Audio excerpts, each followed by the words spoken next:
Online Quran पाक पढ़ाओ, लख कने 1.5 लाख महीना कमाओ। ये गल ही नहीं, लेकिन इहदा तरीकेकार है जिंदे उत्ते तुसां अमल करना है। तुसां ऑनलाइन कुरान पाक पढ़ा सकदे वे, हदीस पढ़ा सकदे वे, सीरत पढ़ा सकदे वे। इंदे वास्ते किहड़ी शै दी जरूरत है? दिखते तो आपको बेसिक कंप्यूटर आंदा होवे, तुसां बेसिक कंप्यूटर सीखो। जिन्हें को नहीं आंदा, कोई अकैडमी ज्वाइन कर गिनो जिथों कने तुसां बेसिक कंप्यूटर की तालीम गिनो, या कहीं तुहाडे करीबी साथी कने कंप्यूटर होवे तो उंदे कने सीख गिनो। उंदे तुसां क्या सीखना है? जीमेल अकाउंट किवें बणींदे, PDF फाइल किवें ओपन करींदी है, जेड़ा ऑनलाइन किताबां होने उन्हें को किवें ओपन करेंदे, कहीं को ऑनलाइन PDF किताब सेंड किवें करेंदी है। ये सारी चीज़ां तुसां सीखने कंप्यूटर दे उत्ते। दूजा तुसां सीखने बेसिक इंग्लिश। बेसिक इंग्लिश का मतलब क्या है कि तुसां कहीं नाल हैलो है कर सको, इंग्लिश दे विच सलाम दुआ कर सको, सवाल जवाब कर सको। ये मुश्किल थी सकदे तुहाडे उत्ते, लेकिन नामुमकिन कह नहीं। तुसां थोड़ा जिहा स्टार्ट करे सो ते थी वैसी। मैं इहदे वास्ते एक शेड्यूल बनाया मी कि पहले तुसां बेसिक कंप्यूटर सीख गिनो।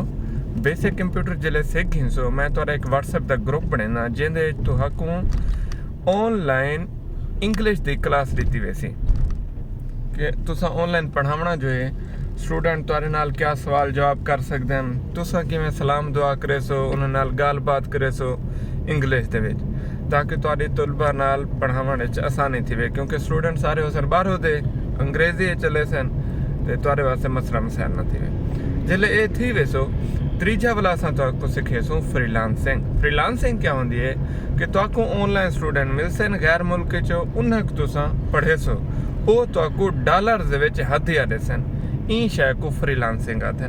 तुसां फ्रीलांसिंग सीखसो ते उंदा जेड़ा हदिया होसी वो तुहाको ऑनलाइन सेंड करे सन।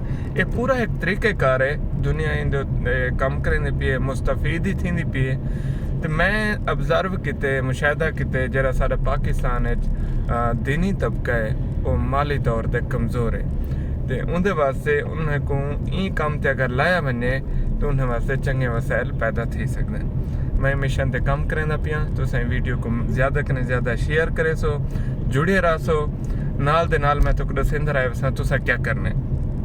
तुहाको मैसेज इनबॉक्स करने की जरूरत क्या नहीं, क्योंकि स्टेप बाय स्टेप वीडियो आसन पिया, तुहाको इंस्ट्रक्शन हिदायत मिल सी पई, तुसां बस हुंदे उत्ते अमल करना है। बेसिक कंप्यूटर सीखो ते बेसिक इंग्लिश का मैं WhatsApp ग्रुप बनेना जिंदे तुहाको इंग्लिश सीखे सो असां।